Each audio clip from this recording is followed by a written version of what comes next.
Welcome to the 128th season of the Canadian Club Toronto, Canada's Podium. For over a century, this platform has been a gathering place for visionaries, public figures, and decision makers to discuss the most pressing issues of our time. We've been having important discussions and debates around this podium in this country for well over a century. I call this a historic podium of record. Our club's always been a forum for visionaries, public figures, and decision makers to command attention to the issues of our time. The Canadian Club is one of the most important podiums anywhere in the world that a Canadian can speak to, tell Canadians what it is that they think, develop those thoughts. And so I want to thank you for that very, very much. Please join me in thanking our esteemed panelists today. Through our programs and events, including our youth and young leaders programs, our diversity partnerships, our joint events, and our media and social media opportunities, we offer you access to dynamic political, social, and business figures from abroad and right here at home.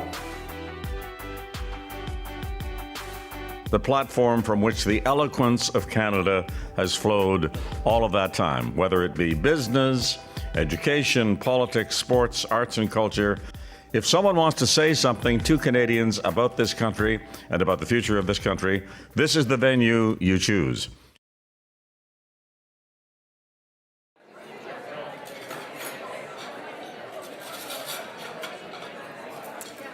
Good morning, everyone.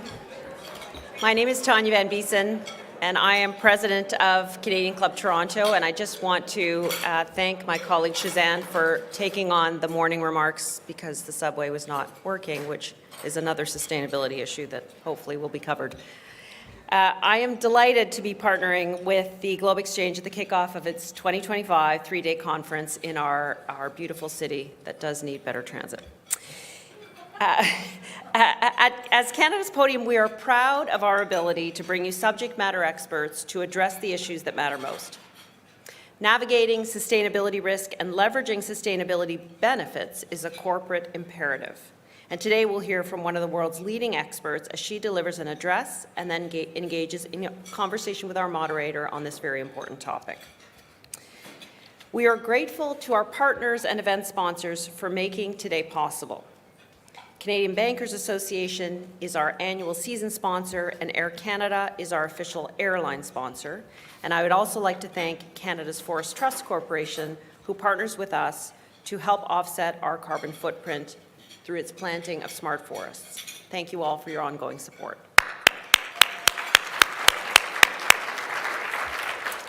Today's event is also possible because of our event sponsor, EY. And we really appreciate your sponsorship. Thank you. We are delighted to welcome students from Toronto Metropolitan University and York University's Environmental and Urban Change program. Thank you for being here, and we hope you have some great questions.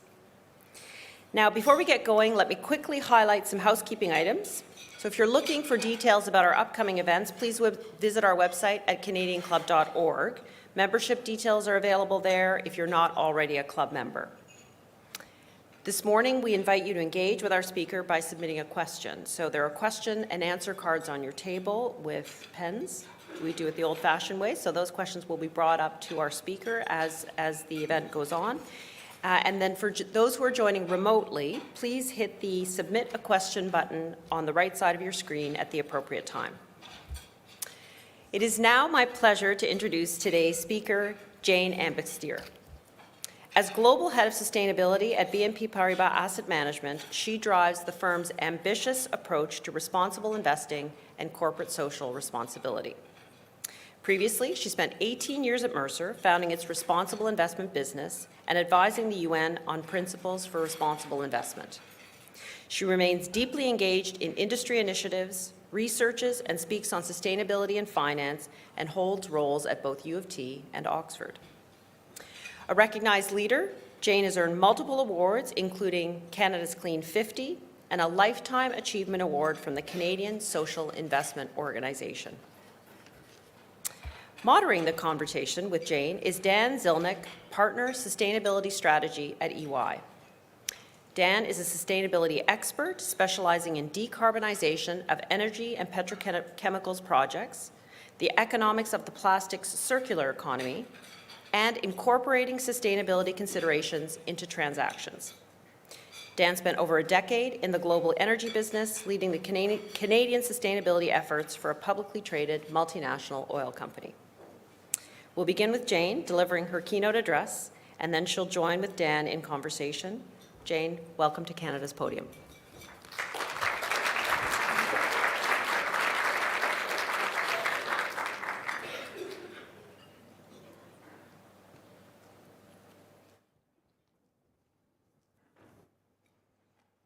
Thank you. Thank you so much for that introduction, and thank you for the opportunity to be here and kick off GLOBE, which is, I think, Canada's most important sustainability conference. So a pleasure to be here and have this discussion about a critically important topic in, I think, a critically important time. Sustainability is a core part of who we are at BNP Paribas Asset Management, and I was going to talk a little bit about the investment beliefs that really underpin our strategic focus on sustainability, and then talk through some of the elements of our strategy and why now more than ever we're really focusing on making sure that we deliver on some of those elements. And then of course we'll get into a question and answer and discussion session really with Dan and hopefully with all of you. As mentioned, there's an opportunity to throw questions in, so we're really looking forward to that part. Just a couple of words on background. I'm sure many of you are familiar with BNP Paribas, the largest bank in Europe, of course, an important tennis sponsor for all of the tennis players in the crowd, including myself. Not the only reason I joined the organization, but certainly one of them, and I've enjoyed many French Open events through my years with the firm. BNP Paribas, last year we had, in Canadian dollars, about 70 billion in revenues, 180,000 employees in about 60 countries. For BNP Paribas Asset Management, we manage about the equivalent of 900 billion Canadian dollars, slightly smaller, 3,300 employees in about 30 countries. So pretty sizable. Of course, headquartered in Europe. I'm Canadian, and they generously have allowed me to work from Toronto, but I did join the firm in Paris in 2018 and lived in Paris for a number of years. But now I'm based here. My team is, of course, many of them in Paris, but about 6 of us in North America, about 8 in Asia, 5 in London, and perhaps 20 in Paris. So really a global organization in terms of how we're approaching sustainability. And for those of you who are, have read the European asset management industry news, we are about to get a lot larger as we evolve our corporate strategy. So we'll be almost doubling in size over the next year or so if everything falls into place as planned. So we first launched our global sustainability strategy in 2019, and in fact, we refreshed it last year. It's quite a significant document on our website for anyone who would like to read the nitty-gritty of it, but I'll talk through some of the highlights today. So of course, we start with our investment beliefs. We're a long-term investor. And one of our core beliefs is that by integrating sustainability into our investment decision-making processes, we'll create better outcomes for clients. But we underpin those with some specific investment beliefs around sustainability. And I thought it was important just to share those as we all, are in this very dynamic time. It's impossible to keep up with the news and what's going on. I think it's really important for all of us who work in the space just to take a step back and remember, what are we focusing on and why are we doing it this way? So the first one is that behaving as a universal owner helps to shape a more sustainable economic future. And by this, I mean, managing 900 billion Canadian dollars in every, most countries and all regions around the world. We can't diversify away climate risk. We're exposed to all sectors. You can't kind of just, avoid the countries or the companies which are going to be the worst hit. Of course, we're exposed to the market as a whole. We need to take that universal perspective and think about how we can use our influence to create value and drive more market stability. The second one is that ESG integration can enhance the way that we invest. We spend millions of dollars on creating the right information, insights, data, getting that to our investment managers and our portfolio managers so they can really understand different elements of what creates value for a company, where their portfolios or their investment opportunities are positioned in a relative and an absolute sense. It may not always drive their buy-sell decision, but it might. And they should have the high-quality information to be able to make that judgment for themselves. The third is that stewardship is both an opportunity and an obligation. So when I say stewardship, I mean how we vote. We're invested in thousands of companies. We tend to vote against management resolutions, so either abstain or vote against about a third of the time, which is a pretty big number, right? On average, managers may vote against 5 or 10% of the time if you look at a global average. And so we do that because it allows us to have a dialogue with the board, to send a signal, to have a conversation. And often we reach out to companies before we vote to say, hey, we see that you're not disclosing this piece of information. We have this concern about your board composition. If that company then can show us their succession plan and what their plan might be, and that it will eventually come into line with our policies and expectations around the diversity we would expect to see on boards, then maybe we'll support or abstain. So it's a way to really have that conversation, and our proxy voting guidelines on our website are pretty clear about a number of different expectations around governance, disclosure, et cetera. So that's engagement around voting. Of course, we also do a lot of direct engagement with companies, either individually or through collaborative networks. Last year, we're happy to become an international supporter for Climate Engagement Canada. We helped to establish Nature Action 100, which is the world's largest collaborative engagement initiative around tackling biodiversity and nature loss. We're actively involved in Climate Action 100+, where we lead or co-lead on about 10 different names around the world. So we participate in a number of different collaborative initiatives where I think it's an important opportunity to send a consistent message to companies about what we as long-term investors would like to see. And finally, we do public policy advocacy. Now more than ever, it's important for long-term investors to articulate the importance of creating roadmaps with clear signals for the investment community and for corporates to be able to allocate to the 10 or 15-year infrastructure programs that they want to invest in without worrying that the policy is going to change partway through. And of course, this is a very important point at this moment. So we're actively involved in a number of different initiatives where we engage with policymakers and governments, whether it's IPDD, the international platform on dialogue around deforestation, where we engage both with countries experiencing deforestation as well as those countries which are importing goods. And we're part of the PRI initiative's Sovereign Engagement Platform. So many of you may have attended the PRI conference last year in Toronto. We had, I think, almost 2,000 investors participating. And on the sidelines of that meeting, we and perhaps some of you, many other investors were involved with a series of discussions around representatives of provincial and federal government departments in Canada, creating just a dialogue around some of the things that we would like to see in terms of how Canada is implementing its net zero transition plan, for example. So those dialogues, I think, are really important now more than ever. So that was the third belief. Stewardship is both an opportunity and an obligation. The fourth one is that our fiduciary duty is aligned with sustainable investment. In our duty to make well-informed and thoughtful decisions for our clients and be long-term stewards of their assets, all of the different steps that I just talked about create a stronger platform for us to do that. And the last belief is that walking the talk will help us deliver these different elements more effectively. And that reflects the fact that we also internally do our best to implement all of the different things that we're asking companies to do. So we pay close attention to board and senior management diversity and pipelines within our own organization. Last year, we doubled our volunteering hours by creating a community impact week where we hold different community volunteering opportunities simultaneously in different offices around the world to create a lot of momentum around employee engagement on those topics. We've had hundreds of investment professionals do formal ESG certifications where we present learning opportunities, whether it's the CFA ESG certificate in ESG or in climate, and a number of different opportunities to really make sure that we're empowering our workforce to have the tools, the insights, the research that they need to be able to deliver on creating long-term sustainable value for our clients. So those are the overarching investment beliefs. Of course, now more than ever, it's important to think about these beliefs. Last year was the first year ever where the global average temperature exceeded 1.5 degrees warmer versus pre-industrial levels, which of course is the ambition of the Paris Agreement.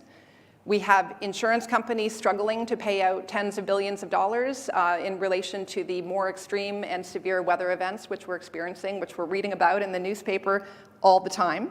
And I think one of the interesting things that we're seeing, of course, around some of the pushback now and the political changes around all forms of sustainability, be it climate, DEI, is to think a little bit about the Gartner hype cycle. How many of you are familiar with the Gartner hype cycle? I see a bunch of nodding. Of course, so we have, the first one is we have a technological change which triggers this growth. And then you've got this amazing peak of inflated expectations, it's called, right? Which we had a couple of years ago for people investing in clean energy industry. That was a great time coming up. Of course, now we're in the trough of disillusionment, right? Which is the next stage, which is, I think, really aptly named. And we're all waiting until we get to the slope of enlightenment, which is going to be the next stage, right? Where things kind of come back up, and then we'll have the plateau of productivity. So, it's normal that we're going through push and pull. It is a long-term transition. The transition is underway. The question is, will it go quickly enough, and what role can we play in being part of that? So just quickly, a couple of words on our strategy. So we have 6 pillars of our sustainable investing approach, because I think there's a lot of confusion around sustainable investing. What does that mean? So we try to be super clear. So the first one is to have this focus on the future, what I talked about, being a universal owner, having this long-term perspective. So we focus on the 3 E's. The energy transition. We're a signatory to the Net Zero Asset Manager initiative, even though it's currently on pause. We remain committed to our net zero commitments, which I'm happy to get into with Dan and talk about a little bit. So the first E is the energy transition. The second one is ecosystems. We all rely on healthy ecosystems to deliver on all kinds of different promises from a corporate level, from a well-functioning country perspective. And that crisis, I think, is much more well understood now than it was, but still, I think a lot more work to do there. So energy transition, ecosystems, and the last one is around equality and inclusive growth. And if societies and communities are not benefiting from the transition and they can't see themselves in the new sectors of the future and they feel like they're losing more than they're gaining, we're not going to get it done. And these are the 3 things that we need to work on at the same time. And when I was in consulting, we had clients who say, I'll deal with those other E's later. Let's just focus on net zero first. Unfortunately, we can't do that. They're all connected, right? So the focus on the future is our first pillar. The next pillars relate to how we invest. So we have 3 elements. So the first one is our responsible business conduct expectations. So really what we expect from companies and sectors. So from a corporate behavior perspective, we look at the OECD guidelines for multinational companies. We look at the UN Global Compact. So we're looking at corporate behavior, and any egregious corporate behavior may relate in us either excluding companies from our investable universe or putting them on a watch list and prioritizing engagement. And then we have policies on many sectors. We don't invest in companies in the coal sector, for example. We have clear guidelines on our website about exactly how we define those sectors. We have policies on oil and gas, on agriculture, on tobacco, on conventional weapons. So there's a lot of detail in terms of how we look specifically at different sectors and what we expect. So that often relates in things coming out of our investment universe. Then we have ESG integration. I already talked about the why of why we're integrating ESG, and we're doing a lot in terms of all of the information available to our portfolio managers. In 2019, we set this expectation that all of our different strategies should beat the benchmark on ESG. So whatever your relative benchmark is, we can measure that using our ESG score, and then we kind of expect the PMs to beat it. It's not a huge threshold, but it's a way to systematically measure what's going on in different portfolios. And of course, there's lots of other indicators that we can look at. We also set the ambition that every portfolio should beat the benchmark on carbon footprint. And we've significantly reduced our carbon footprint over the last 5 years. So that's the second investment level kind of sustainability pillar, ESG integration. The third one is stewardship. I already talked about how we vote, engage, and undertake public policy advocacy. So those are the first 4 pillars. The next one is sustainability in our fund range. So providing interesting thematic investment opportunities for our clients. Some of those are impact. We had a bit of a conversation at our table this morning about impact investing. And it's interesting, for all the different things that are coming under attack, we don't hear a lot about impact in terms of it being criticized. And we still have a number of clients who are interested and have pockets carved out to invest in impact investing. We're pretty cautious about what we will refer to as impact. It has to meet the test of intentionality, additionality, and measurability in reporting.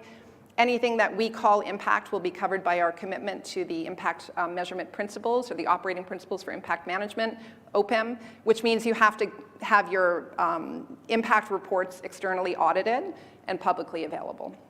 So we have a small but really interesting range of impact strategies. But beyond that, we have 40 or 50 billion invested in different strategies around climate, whether it's listed equities, passive ETFs. We have ETFs looking at circular economy, the blue economy, biodiversity, all kinds of interesting things. We also do a lot of private market investing, impact, venture capital linked to climate technology in partnership with the Solar Impulse Venture Foundation in France. We have a collaboration.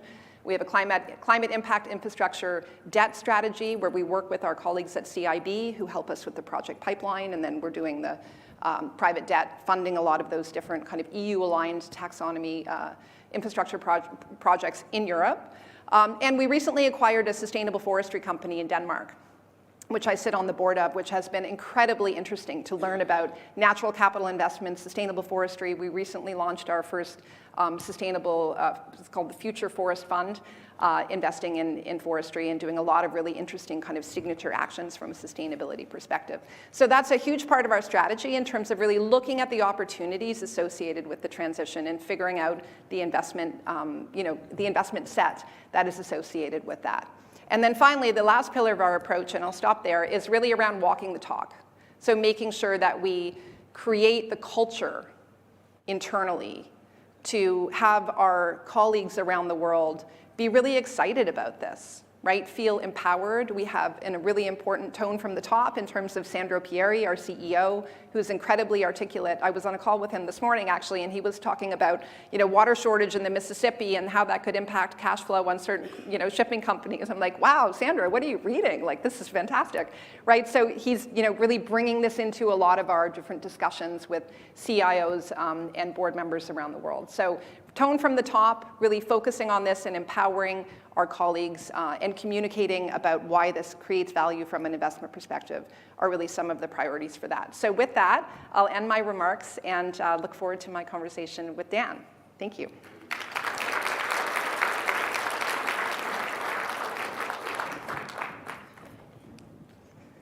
Well, thank you very much for those opening remarks, and it's clear we have the right expert in the room. I will start by sharing with the audience that while Jane is an expert, she's also incredibly generous with her time and her knowledge. And I'll share an anecdote. I had to open my old Hotmail that I had opened in about 6 years to confirm this. But Jane and I met in November 2005, so roughly 20 years ago, when we were just kids. We were just kids. Well, I was just a kid. I just moved back from London, finishing my master's degree, and wanted to try to figure out what to do in my career. And Jane took a cold call from me and took a coffee with me and gave me the best advice I received in the first 10 years of my career. Someone she'd never met before, incredibly generous with your time. I never sent a thank you email to follow up, and I want to say thank you here 20 years later for your time. It really was incredibly generous of you. What was the advice? Maybe I'll say that to the end and keep a sense of mystery here, or come see me after. But I will reflect a little bit on the last 20 years before I ask my opening question. So 20 years ago, roughly when we met, there wasn't a single Canadian bank who had published a sustainability report or had a public sustainability strategy. RBC and CIBC did in 2005, a couple months after we met. And then every bank followed within the next 2 years. There was not a major pension or private equity fund in Canada that had published a sustainability strategy or carbon targets. All of the Maple 8, for example, have them now. They all have GHG goals, sustainability strategies. SRI, PRI were just being stood up. SASB didn't exist. The SDGs didn't exist. We hadn't ever issued anywhere on the planet a single green bond. All these things are sort of table stakes now. So we have made a lot of progress over the last 20 years, but the picture is more complicated than that. We can't sort of declare victory and walk off stage. Canada hasn't lowered our GHGs for the last 30 years. We've been within 5% of 730 megatons for the last 30 years.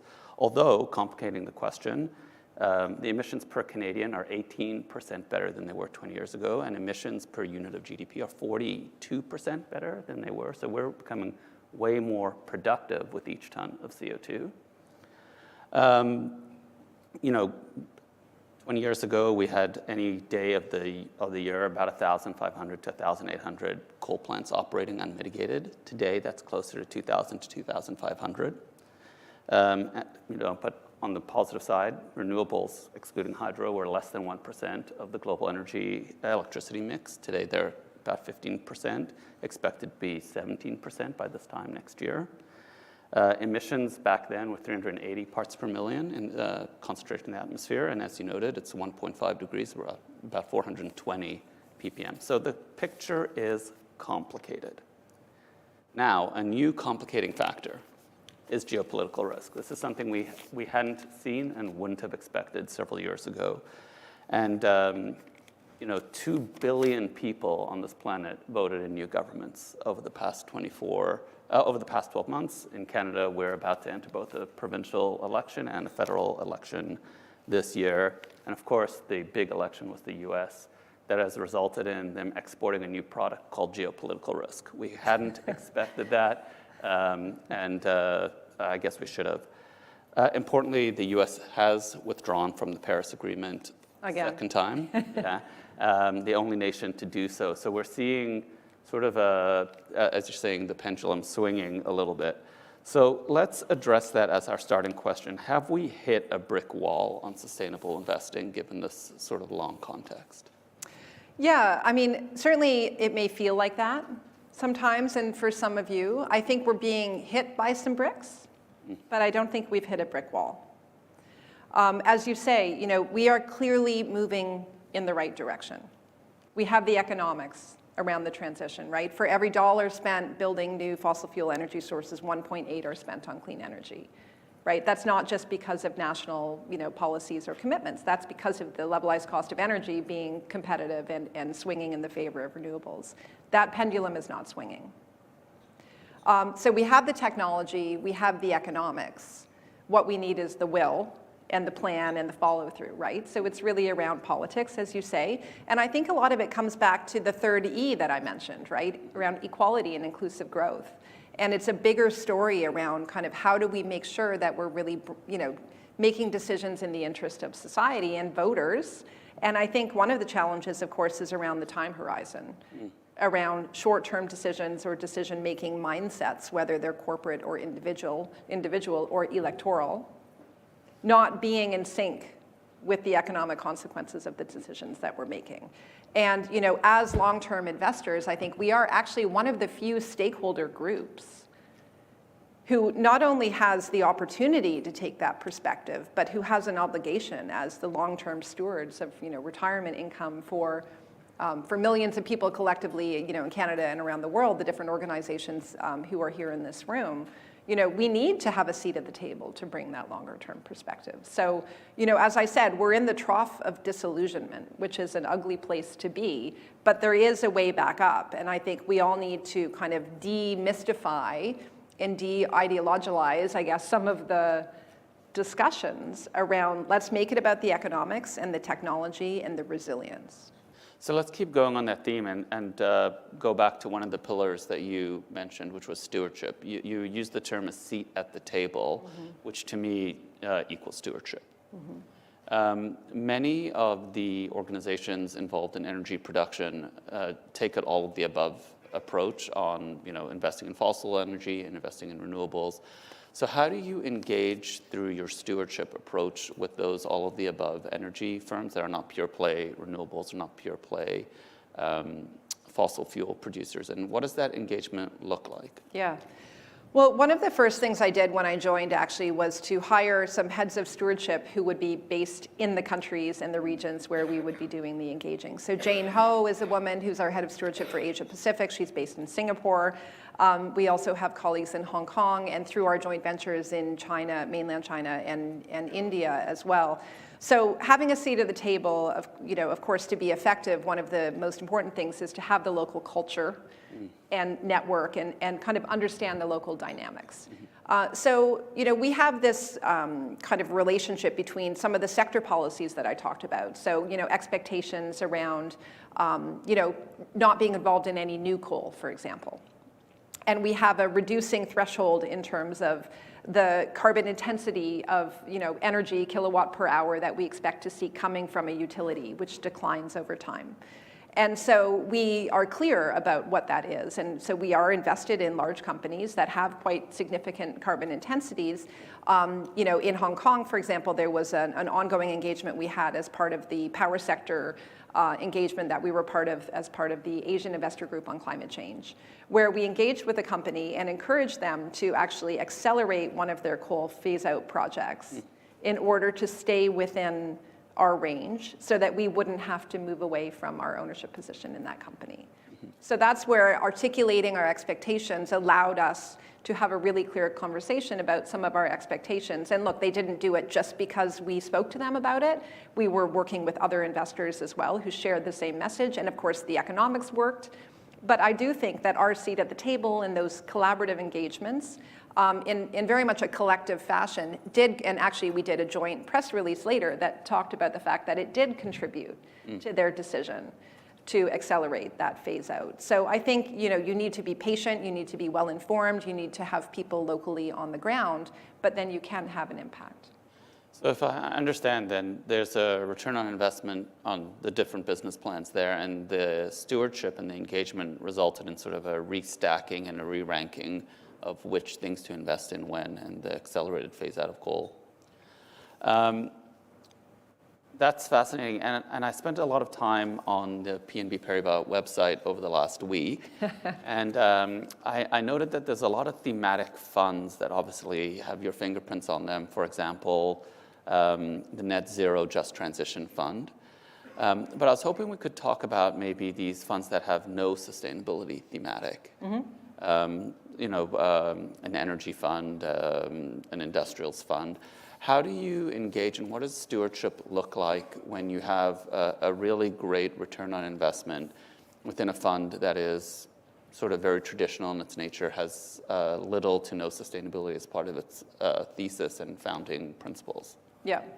Sure. Well, look, we have the full, we like to talk about it as the shades of green, right? So we've got a range of different investment strategies. We don't really have any that would be in the brown category because we have minimum standards, right, around our sector policies, which are applied to our full fund range. So that kind of excludes a number of sectors and companies from the get-go. But then if you're not covered within those sector lists, you're in the investable universe and could be included in our different strategies. And then our stewardship approach, how we vote and engage, is applied across our different investment range.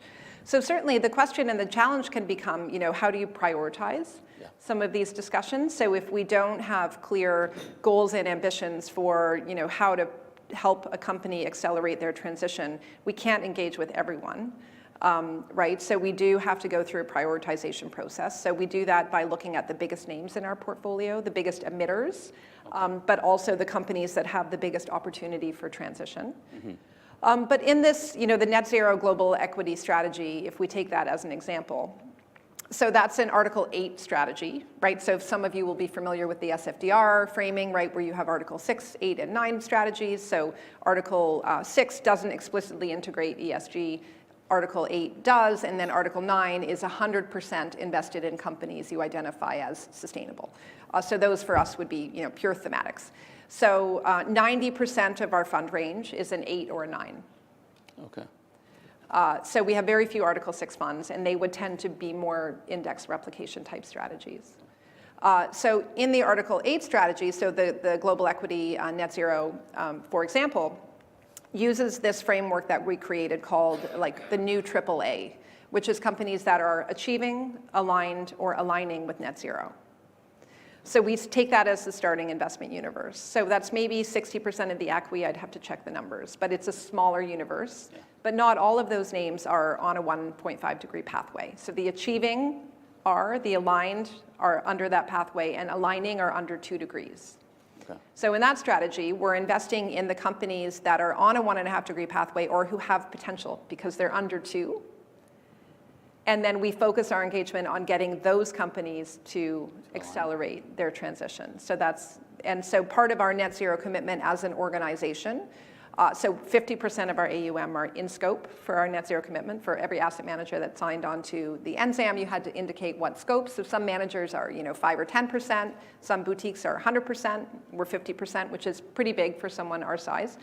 And our commitment is that we should have 100% of our assets, in-scope assets, which is only corporates, 100% should be AAA by 2040. So achieving aligned or aligning, and then that gives us the last 10 years to push those last companies from, along the trajectory. Well, fantastic. Thank you for that. I think there's a lot to learn there. But I'd like to switch gears, although I have a couple follow-up questions, to talk about tracking performance. And I would just invite, if anyone does have questions in the crowd, we haven't received any yet, so please feel free to bring them up, or to just put your hand up with your question. There'll be people gathering questions. So let's get a little nerdy here and technical. I think the crowd can handle it. How are you tracking an individual asset's sustainability performance? What are the key performance indicators? What are some of the indicators that might be less useful or head fakes that we're seeing out there? I'm really curious to know how you try to do an apples-to-apples comparison, given that I would guess the stewardship and engagement must look very different among the 3 different levels of A's. Yes, absolutely. So we have more data than you can shake a stick at. And so really the objective is to try and focus on what's material, what's insightful, but also increasingly the long list of things that we have to report on, right? So as a European domiciled asset manager, and some of you I'm sure have SFDR type funds, so maybe I'll start with what we want to look at and then also add in the additional things we're required to look at and report on from a regulatory context. So as I mentioned, a number of years ago, we introduced this objective around beating the benchmark on ESG. So we use a proprietary ESG score to do that. So on average, our ESG score reflects 37 different indicators. So I think most of the bigger data providers would have 100, 125 indicators underneath one score. So we find that a bit hard to understand what's driving the results. So we tried to narrow it down. And we try to focus on the indicators that are really not so much about, do you have a policy on X, Y, or Z? We try and focus on the performance, right? So not do you have a policy on diversity? It's how many women in senior management positions, right? Those kinds of, on any subject. So we have a few indicators which are across all sectors. So we have a sector relative scoring, sector and region relative scoring model, because otherwise you'd have, just certain sectors and companies rise to the top. So we try and look at them on an adjusted way. Things like carbon emissions cut across the whole model. So we have a bit of an absolute tilt. And is that also outcomes-based? What are your emissions relative to unit of production, or do you have a carbon reduction target policy? Yeah, it's both. It's both. Okay. Yeah. And then we look at some sector-specific indicators. So for consumer discretionary, we'll be more focused on supply chain. Or so, kind of workers' rights, different incidences, issues and links to potential illegal deforestation, sourcing, those kinds of elements. Of course, for an energy company, we may be looking at, green CapEx, or do they have a transition plan, or, different elements. So we'll have a number of sector-specific elements, and then we have roughly equal weights to E, S, and G. So that creates an ESG score that our portfolio managers can look at and see. If they don't agree with one of the indicators, they can challenge it and propose a data correction.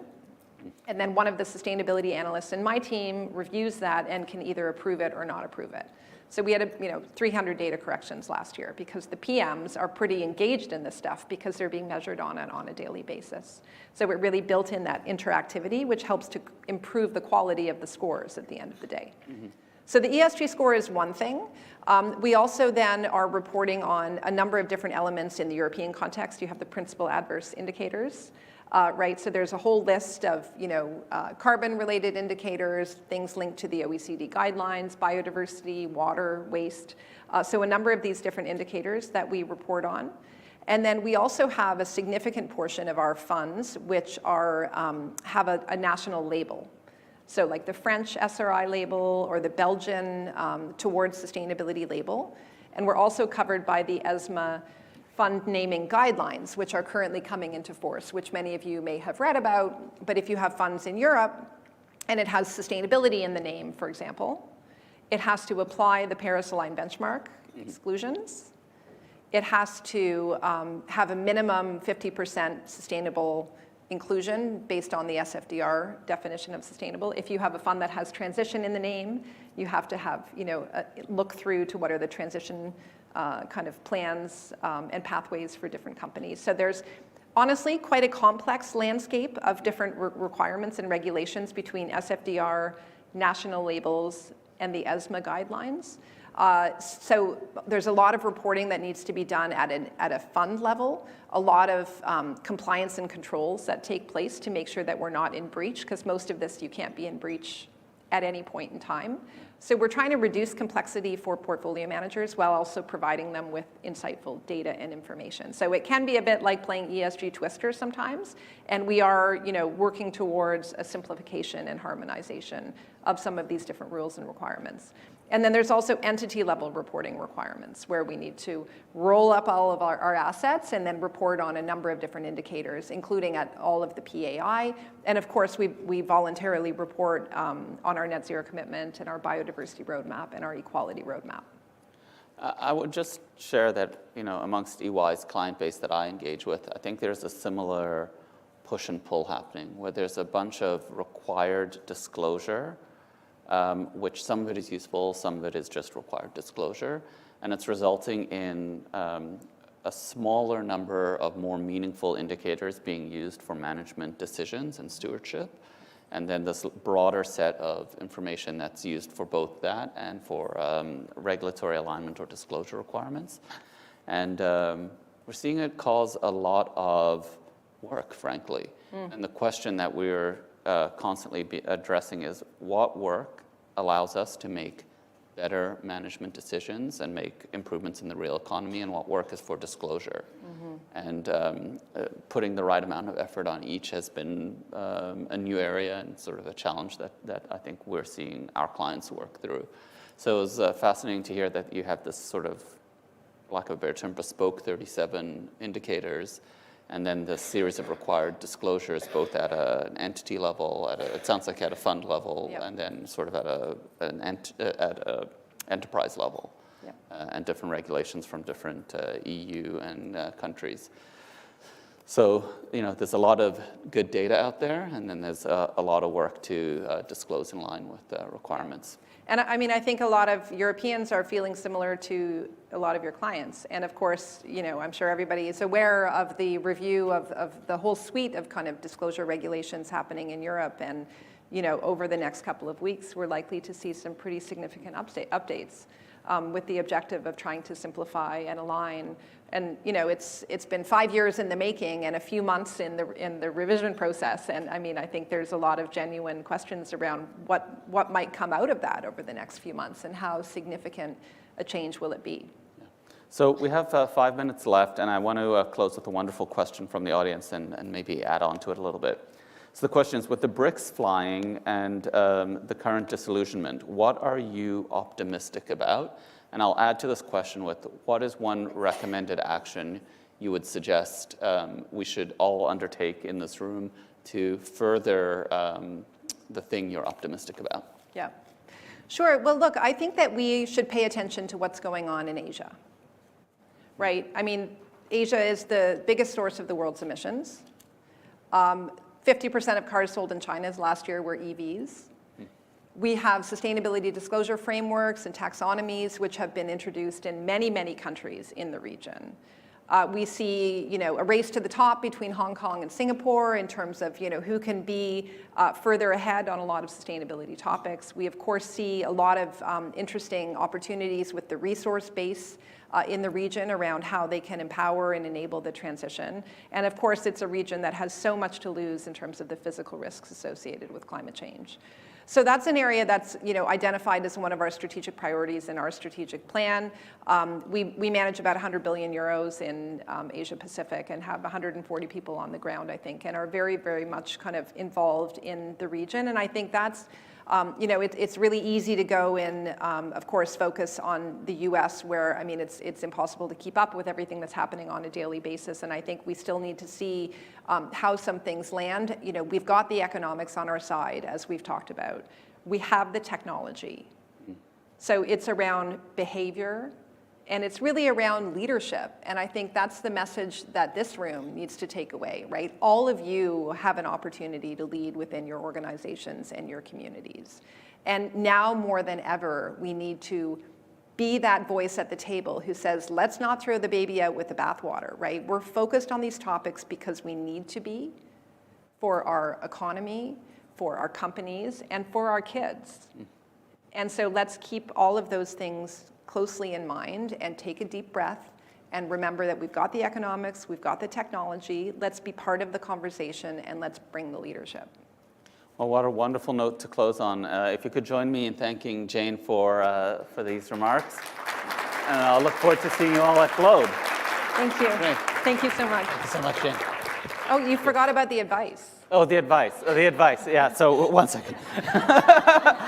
So I think it requires sort of a step in the direction of humility on my end, which is not a default setting. When we met, I had just finished my master's degree in environmental economics at the London School of Economics, and I thought I was the only person who knew anything in the world about everything.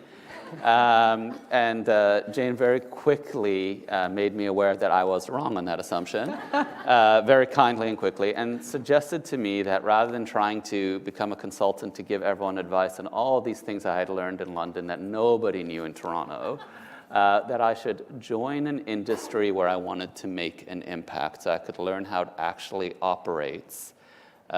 Such that I could actually make an impact within a firm before I went out and started giving people advice about how to run their businesses, which led me, strangely, to go fishing where the fish are and move to Alberta and spend several years living in Fort McMurray, working at an oil sands facility, which was by far the best education in sustainability I ever received. When I was on my birthday, my 29th birthday, I was at February 23rd, I was at an oil site in negative 40 degrees, and someone sent me out to a pump and said, "It's not pumping, figure it out."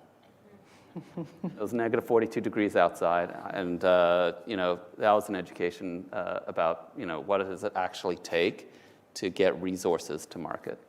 So thank you again for that advice. Thank you, everyone, for joining us. Thank you. Thank you.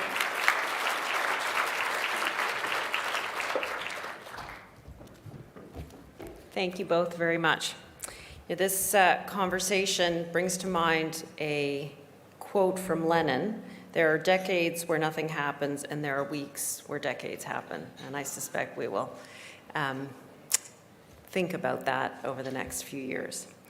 My takeaway, the Gartner hype cycle, I was not familiar with that, but the trough of disillusionment does feel quite salient at the moment, so hopefully we will pass through that quickly. Jane, on behalf of the Canadian Club of Toronto, thank you for sharing your passion and your knowledge on this important topic of sustainability. You're a wonderful speaker to open up and set the stage for this important conference at this pivotal time, so thank you. And Dan, wow, you rhymed off facts at the beginning there. That was incredibly impressive. So I know, but it is clear that you really did embed your knowledge earlier in your career, and what a wonderful conversation that you led. Thank you. These tensions that you're managing on behalf of clients or helping your clients manage and money managers manage, I think that great insight. So thank you very much for that. And of course, thank you to EY for sponsoring this morning's event. Now, before we close, for everyone else, I would invite our audiences again to visit our website at canadianclub.org. We have a number of wonderful events upcoming. On February 19th, we will host a Black History Month event on the topic of good governance in Canada from the perspective of Black leaders. On February 20th, we will host Ontario Liberal Party leader Bonnie Crombie. She will be at our podium. That's important. We've got an election coming up. And then I would be remiss not to mention our International Women's Day event that we are holding on February 27th, where I will be in conversation with Mitzi Hunter, who is the CEO of the Canadian Women's Foundation. As always, I would like to thank our AV supplier, VVC Live, for supporting our event this morning. One more sincere thanks to GLOBExCHANGE for welcoming us today. We appreciate your partnership. We appreciate our members to benefit from your agenda, and we look forward to your event throughout the week. Members and guests, as always, thank you for joining us. Enjoy the conference, and we hope to see you soon.